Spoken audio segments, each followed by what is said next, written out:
Husband, father, entrepreneur, realtor, a long list of other titles and descriptions, and landlord. Welcome to the And Landlord podcast with me, Jonathan Taylor Smith, also known as JT, following a roadmap to financial freedom through residential rental real estate. All right, so welcome to the And Landlord podcast, and I'm excited to have a guest today on the show. I'll be doing an interview with Scott Carson, who is the host of a popular podcast, the Note Closer Show podcast.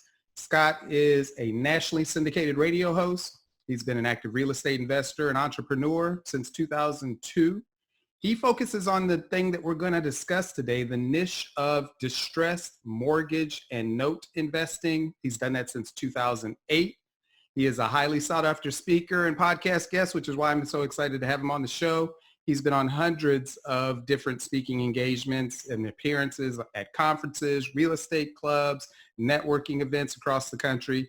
And he's also been featured in many media outlets, not limited to Investors Business Daily, the Wall Street Journal, Inc.com. He calls his home Austin, Texas. So join me in welcoming to the show, Scott, the Note Guy, Carson. Hey, Jonathan, I'm so honored to be on here, man. Excited to have some fun with you today and deliver some nuggets to your amazing audience. Honored to be here. So before we get into it, what do you do for your free time when you're not related to real estate or something like that? So that's a great question. I'm a big sports fan. I played college football for a couple of years in college. And so, I love attending football, baseball, sport events. I like going to concerts. But we also do a lot of stuff here locally in Austin.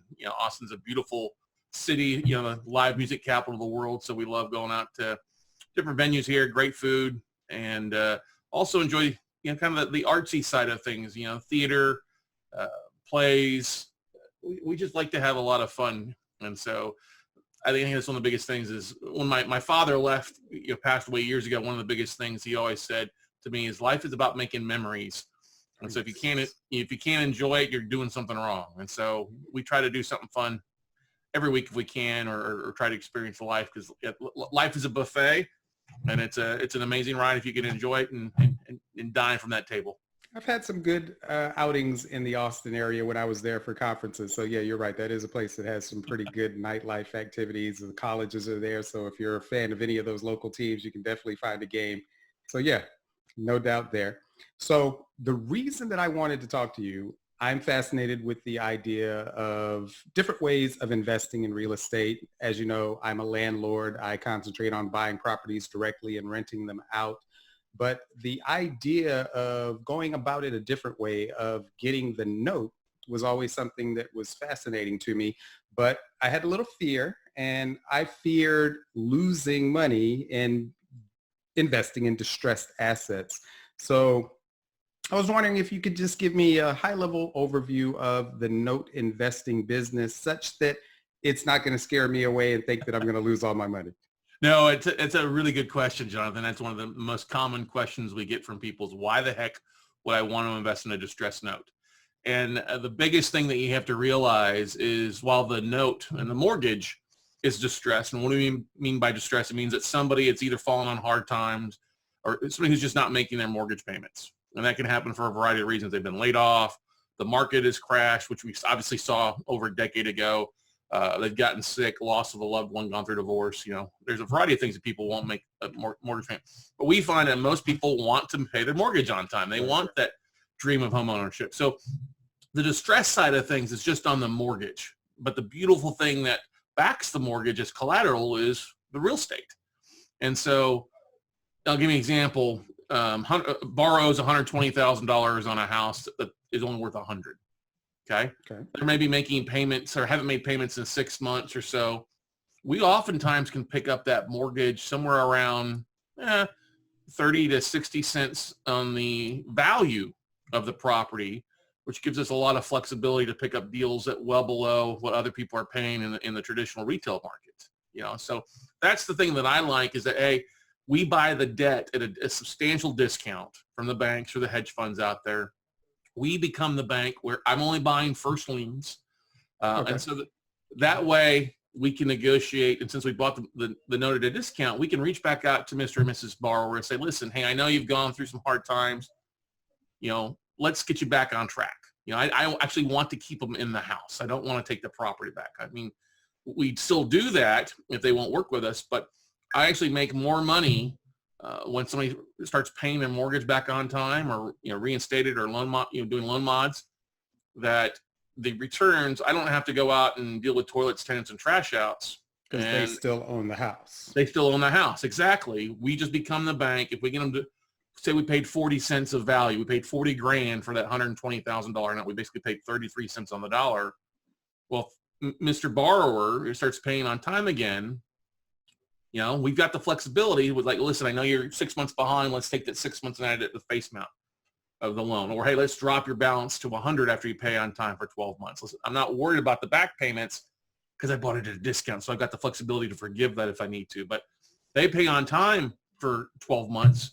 It's not considered a reperforming note that I could sell at 80, 85, 90% of value. And that's a pretty good profit margin in 12 months, plus the cash flow along the way, or I just hold on to the note. So going back to that same numbers, a $120,000 mortgage, they might have a principal and interest payment of, say, $600 a month. Well, 600 times 12 is 7,200. If I paid 40 grand for that note, 7,200 on top of 40,000 is a decent return. But when you add in that extra income, or a lot of times we like to have the borrowers pay a little bit extra, a little bit of skin in the game. I mean, they haven't paid for 6 months or 12 months. What have they been doing with their money?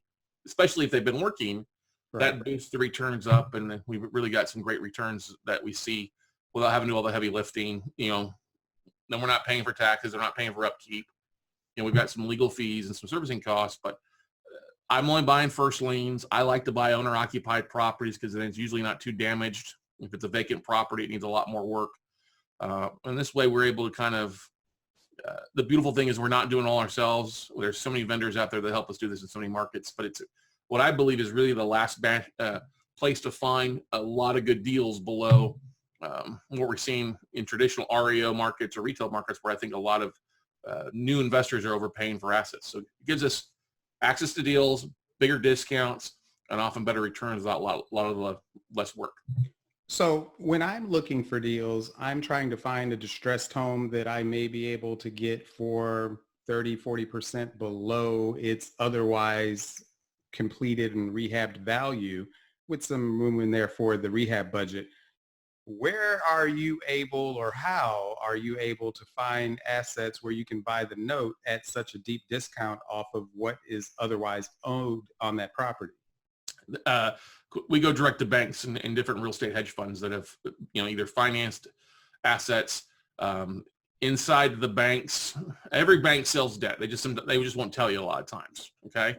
Now, you're not going to go down to your local Bank of America, Chase, or Citibank and knock on their door and say, hey, I want to buy your notes. They'll say, see you later. I used to be a banker for JP Morgan Chase. I didn't even know about this aspect of it until I got into the real estate side of investing. So the internal departments of your regional banks are often the better places to go. Banks that have at least 5 branches or more. At least, there's a lot of them. There's over 1,600 different banks across the country that have at least 5 branches or more. And then that doesn't include in all the mortgage companies that are originating loans right now that have to take some stuff back or other things. So the internal departments go by specific names, special asset managers, secondary marketing managers, or whole loan sales departments. These are the guys and the girls, or the ladies and gentlemen, as we should say, inside the departments that actually have a couple brain cells. They're looking at the bank's portfolio and saying, okay, what do we have that's performing? And then what are our problem children? What are the non-performing? Because a non-performing note is not a good thing for a bank. It costs them about 10 times what the balance is, what they lent out on, and fees that they can't generate or arbitrage out dramatically. So it affects their bottom line. So that's why if you start being 7 days late on a mortgage payment, the phone starts ringing off the hook. You start having certified letters show up because when it gets to 31 days or beyond 1 month in default, the value of that mortgage starts dropping 5 to 10% each month you're in default. So it's a matter of, we do a lot of drip marketing, and by drip marketing, I mean email blasts out to asset managers. on a regular basis. We leverage LinkedIn to find people at different. Makes sense. Yeah, they've identified themselves as an asset manager or something related to the industry on their LinkedIn profile.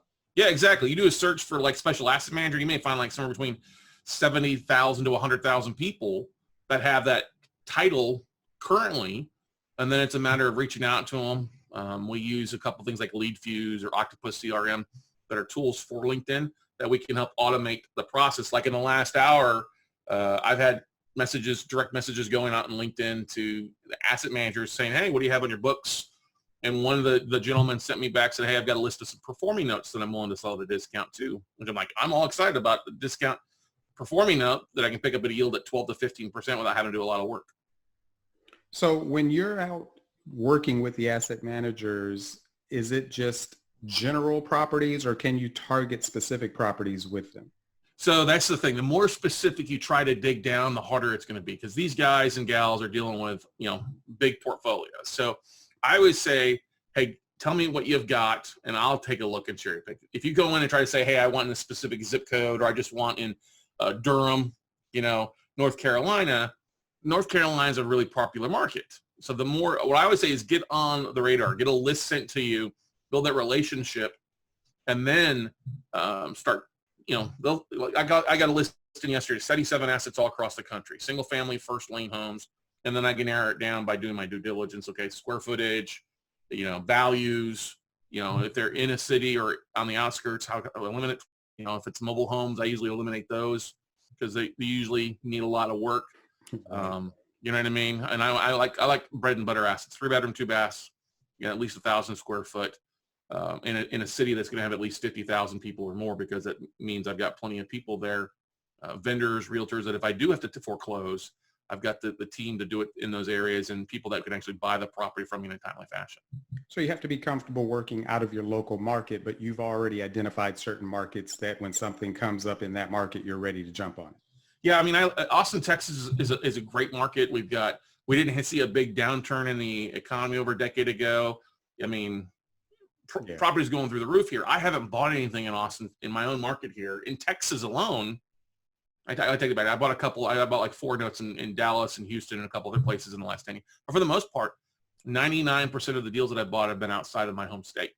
And that's the thing with, a beautiful thing called the internet these days. Oh, yeah. You've heard about that, right? I've heard of this thing, this machine. Exactly. You've got Facebook groups. You've got meetup groups. There are vendors that are put in place in the mortgage industry, the servicing industry, to help you with that borrower outreach, and then dealing with the property if they don't pay, or helping you with the foreclosure and things like that. And that's the beautiful thing. I've got a servicing company out of Reno, Nevada, that handles the collections and the mailing out to the borrowers. If a borrower doesn't respond, then we've got attorneys that will expedite that aspect of reaching out and sending legal documents.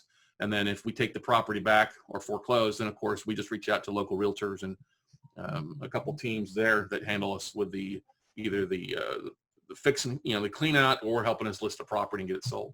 So are you also leveraging realtors to put eyes on the properties before you commit? Oh yeah, that's a big thing. I might get a list in of 77, so I may make 20 offers within the first 24 hours. I don't have to go put eyes immediately on the property. Yeah, I jump online and do a little bit of due diligence online. Street view and exactly. Pulling rent numbers, looking at the payment history, doing a little bit of social sleuthing on the borrower to see what's going on. That's the thing, is we get a little bit more type of due diligence versus just the property numbers. But you also want to know what the likelihood is that you can bring them back to a paying status. Exactly. Because we get the loan file. So we get copies of the loan file. We can see the call logs. We can see the discussions back and forth with the servicing company.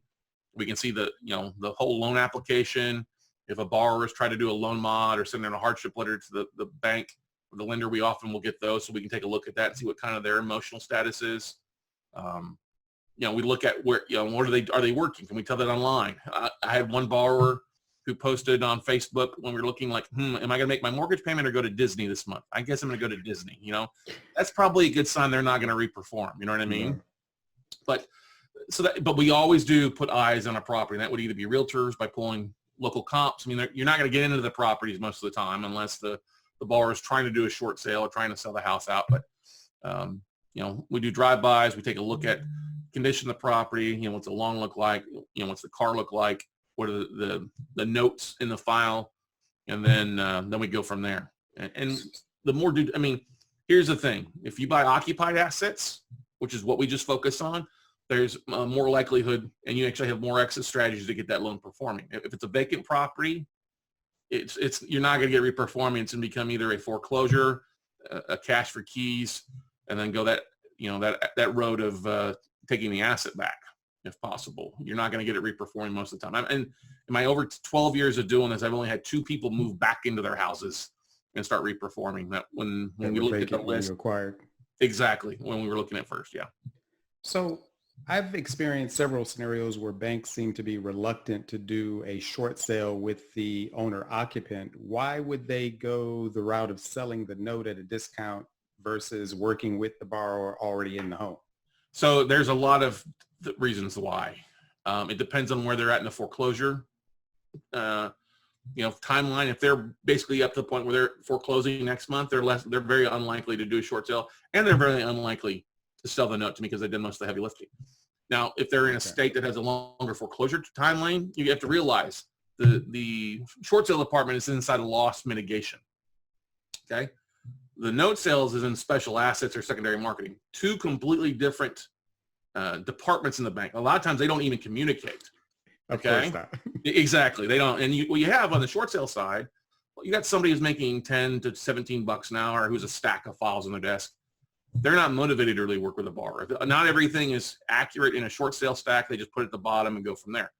Whereas the secondary marketing side over here, or whatever side, the sooner they can get that note off their books, even they sell it at 50 cents on the dollar, they can take that 50% in and leverage it out 10 to 15 times in a year to make back those fees. So it's total different department. It depends on the foreclosure timeframes. Like here in Texas, the reason I haven't bought a lot of notes in Texas is because we foreclose so fast here. 21 days. It's a non-judicial state.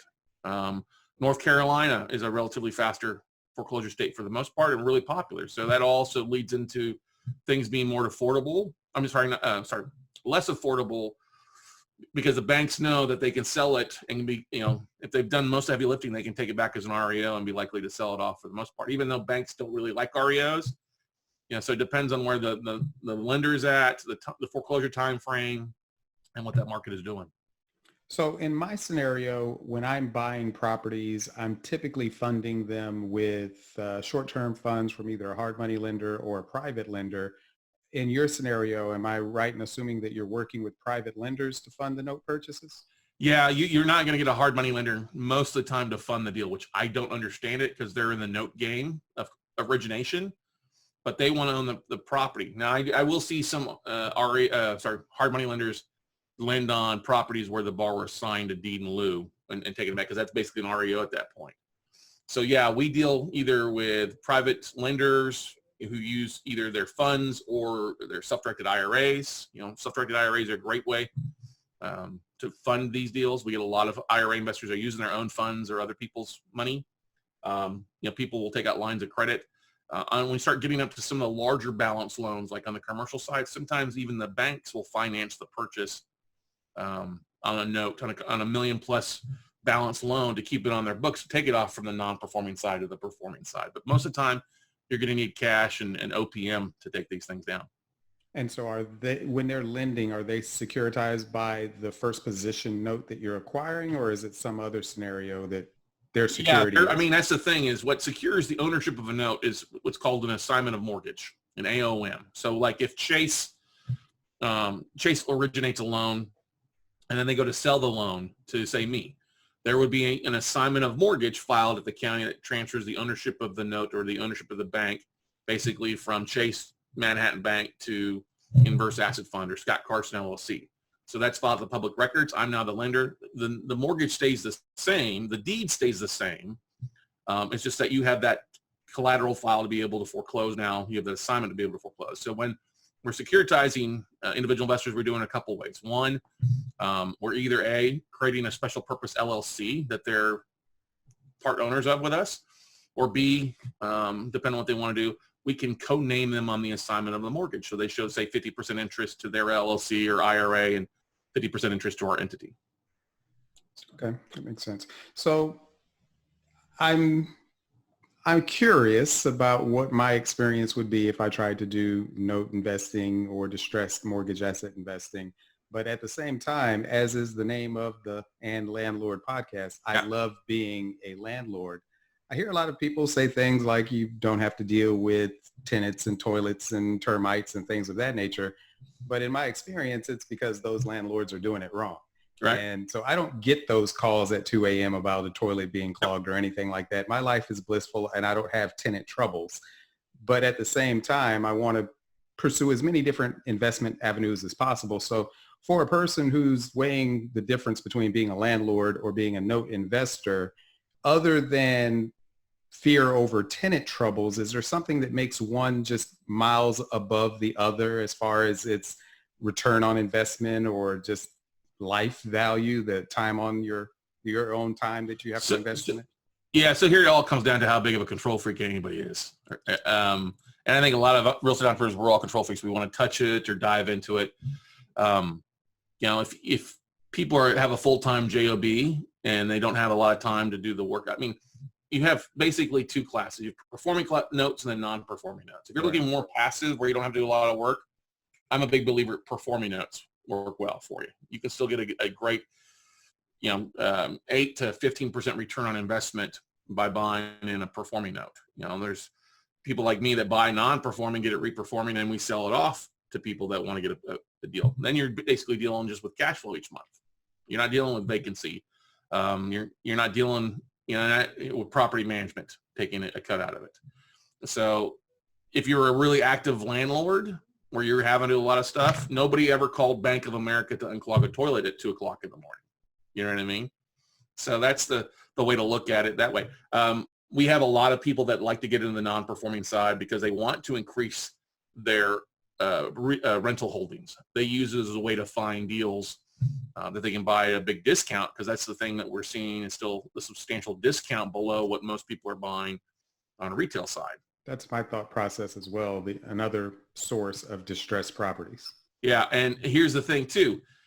Most of the time, most real estate investors are sending out postcards or flyers or bandit signs or doing the right thing to get one deal from one borrower. I like the note business because I'm not dealing with the drama of a homeowner until after I buy. I'm dealing with a bank, and one bank will feed me deals on a monthly, quarterly, annual basis. That may not just be one deal. It'll be 100 notes this quarter or 50 notes this quarter. So it's a continued lead source that I don't have to do a lot of work. I'm not doing any direct mail campaigns. I'm not really driving for dollars. I'm just doing an email blast out to our list of banks, and they're sending what they have on their books they're looking to move this quarter, this month. And if it makes sense, great. If it doesn't, then we just move on and wait for the next list. So. And you're recruiting them among other ways through LinkedIn. Yeah, LinkedIn. And then once we connect with them there, I mean, there are some websites out there that you can jump on. Like there's a service called Lane Guide, like In Your Lane. That's like $165 a year. That kind of tracks what banks have bought what banks. And that's a great way to track down the right person. There are conferences like secondary marketing conferences that we'll go to, or kind of stalk to see who's showing up to that as sources, I guess you say, if you don't want to travel. Even some states will actually publish the list of mortgage bankers that are licensed to do business in that state. And that's a great way to reach out to those licensed mortgage bankers, because if they're a banker, they usually have a warehouse line or they're lending off their own portfolio, and they will often have loans that they've had to take back that they couldn't sell off to Fannie Mae or Freddie because of some issue or something like that. And those can often be really great discounts as well too. So when I first got into real estate investing, the method that I tried was tax lien investing. And here in North Carolina, they have something called a 10-day upbid period. Yep. People that don't even go to the auction can upbid you at any time. And it just didn't work out for me. Have you done tax deed or tax lien investing as well? Or yeah, I don't do it in North Carolina just for that reason. Okay. Now Texas is one of the best states to invest in tax liens. I do a little bit of that. But most of the time when we're doing a tax sale, we're usually I hate to say this, we're using the tax lien in our favor to help expedite the foreclosure, to wipe out liens, or to clean up the title. Okay. So it's a strategy of It's the acquisition process. Yeah, exactly. Although today I just got a check in for 20 grand from Duval County, Jacksonville, Florida, on a note that we paid 4 grand for a year and a half ago. It needed some work, but it wasn't worth putting the work into it based on the value of the property. Well, it went to tax foreclosure and it got bid up 18 grand over what was owed in taxes. So that 18 grand overage goes back to the first lien holder, which I've got 18 grand on basically something I paid 5 grand for. So we'll check tax overages. There's a lot of that happening out there. Tax liens are great in different areas, but I would tell people, I like to stay in my lane. We find enough deals in our lane and go from there. So. And you're doing this business with the aid of the team you've built and virtual assistants, or? Yeah, I mean, that's the thing is there's teams all across. I've got, we've been doing this a little bit longer than a lot of people. So I have a full-time person that works remotely from her house in New Jersey. She used to work for my servicing company. So she handles a lot of the workout strategies, calling the borrowers, tracking things, working with our attorneys. Our attorneys are remote. Like I said, my servicing company's in Reno, Nevada. I have another one in Southern California that we work with. They're sending spreadsheets to me where we're jumping on the phone. My attorneys are across the country in the states that they're licensed to do business in. So we're working with them remotely. So yeah, I have a team that's 99% of the way not locally. I mean, when I was traveling last summer over in Europe, I answered a few emails on a couple loan lots. That's the beautiful thing is with these vendors, you can set parameters of what you want to do. Like we bought a portfolio of 60 notes. I said, okay, here's what I'd like to do. Here's the options that we want to offer up these borrowers. And if they fall in that, great, you can approve the loan modification or the trial payment plan. If they won't fall through this, then we want to expedite these to the legal side and go from there. So it's there's a lot of great ways to set systems up where you're basically checking your email and checking spreadsheets and communicating back and forth that way without having to do a lot of borrower outreach yourself. So correct me if I'm wrong, you teach this business as well, correct? Yeah, I've been teaching it. Back when I started doing this in 2008, I had so many deals, and I was brand new going through. Went through the downturn, got my knees kicked in on a couple bad deals that went south. And so I was like, well, I'm just like everybody else is going through the downturn here. So started reaching out to the banks and had so many deals coming to me. And people were like, how are you doing these deals? I just started teaching. People ask me, can you teach me how to do this? I'm like, yeah, there's plenty of deals to go around. And so I still believe that. I still think there's plenty of inventory out there. And so, yeah, we've been teaching workshops on how to buy notes. We used to call it note buying for dummies, but we changed it up to our virtual note buying workshop because we do 3 to 4 big 3-day workshops online throughout the year, teaching people how to find, fund, and flip. And then we're also, for people that are curious, a little bit more curious about it, want to dip their toe in the water before diving in, we've got a couple things that we call Note Weekend, where it's a one day, all day, basically 9 to 6 with just me teaching kind of the 101, note investing 101, and the basics of what note investing is, and then go from there. Just in Austin or online? It's an online. I do everything online these days. So. All right. Yeah. Okay. Well, I want to link to that. I'll put it in the show notes for anyone who's interested in finding out more about it. I'm a junkie for education myself. I like to know how to do things, so you don't be surprised if I want that education myself. Sure. Would you say that at the same time, are there any books on the subject that are beneficial? So there's a lot of videos online, which is probably the better place to start. There's a couple older ones by if you look cash flow or note investing, there's a few that have been written a few years ago. I've got a book actually I put together. It's a 73-page book that's easy for people to read, how to buy real estate for 40% off. If you want the book, I'm glad to give it away for free. You just go to noblueprint.com/free book, and you can download the 73-page book. And it's basically, just talking about what note investing is, the basics of it. Great place to learn. We've got the podcast, obviously, that we've spent a big chunk of time going through specific niches and specific nuggets on each episode and interviewing vendors and other investors on the business. So that's probably the best place for people to go for the most part. But Google's a beautiful thing. YouTube's a beautiful thing. I'm not the only person teaching this anymore. I'm very fortunate though that we've done a really good job and had a lot of successful students that have gone on and use note investing as a way to either leave their job that they disliked or add money to their bottom line on a monthly or annual basis, or going out and change the world that they're living in because they've done a great job in closing on deals. So we're pretty proud of that. Well, I like my teachers to be people who have actually performed in the business. I'd like you to be making your money at the business, not at selling the education. So that's why I'm very cautious of who I collect information from. I want to know that you are actually in this business and successful at it. Oh yeah, man. I mean, I wish I could sit here and tell you every deal has been wonderful, but it's like anything else. You have ups and downs of deals. Some deals we think we're going to get modified, and then suddenly the bar goes quiet on us, and then we have to foreclose. The biggest thing, this is not a get rich quick scheme at all. And if anybody ever tells you that, they're lying to you. This is a build wealth thing. I mean, part of the reason I love the note business is because the banks are in the note business. Everybody's in the paper game. Everybody's in the note business. It's just that most people are on the wrong side of the payment streams. You're paying out versus coming in. And if you can understand how to arbitrage and leverage money, and I know you're a big fan of leveraging funds and debt and things like that. Correct. There's a great way. That's why the banks are the biggest institutions in the country besides Amazon. That's something to think about there. But yeah, I've closed on over 1,000 deals, bought over $500 million in debt. Still have 325 loans on my portfolio that we're working through. Big chunk of those are performing, others are non-performing that we're working through to foreclose or work some sort of exit strategy with. So I eat and breathe this on a day in, day out basis. Well, I thank you for your time. I'll let you get back to it. Before I do let you go, if there is someone who would like to reach out to you, what's the best way to get in touch with you? Yeah, it's really easy. Our website is weclosenotes.com. You can go there. Contact me there, check out our different schedules and things we've got going on, but it's easy. Scott@weclosenotes.com is the best email. Of course, I'm on all the social media channels as well there, but Scott@weclosenotes.com is the best email to reach me, and glad to spend 20-30 minutes talking with somebody and let them pick my brain a little bit about the note business, and if it's right for them, or if it's not, I'll tell them. So okay. And I do remember you saying that you'll probably be going to PodFest.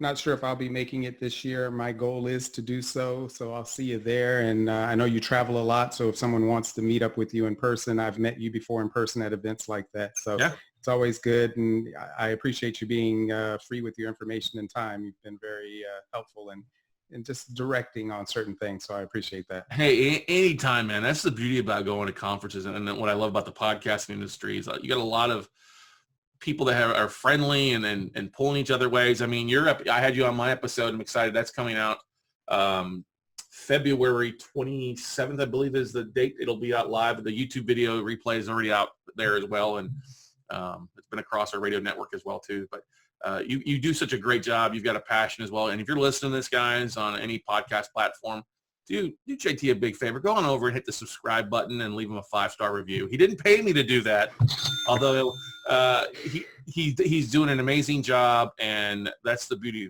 I don't think there's enough people out there that are providing the type of content that he's doing, and really the beneath the kimono kind of showing you what's working, what's not working, and why he's so successful at what he does. So leave him a review and subscribe to the Landlord podcast, and you'll make him happy. Yeah, that is true. Thank you for your kind words. Thank you for your time today, Scott. Scott, the note guy, Carson. I appreciate your time. Have a great 2020. You too, bud. Thanks.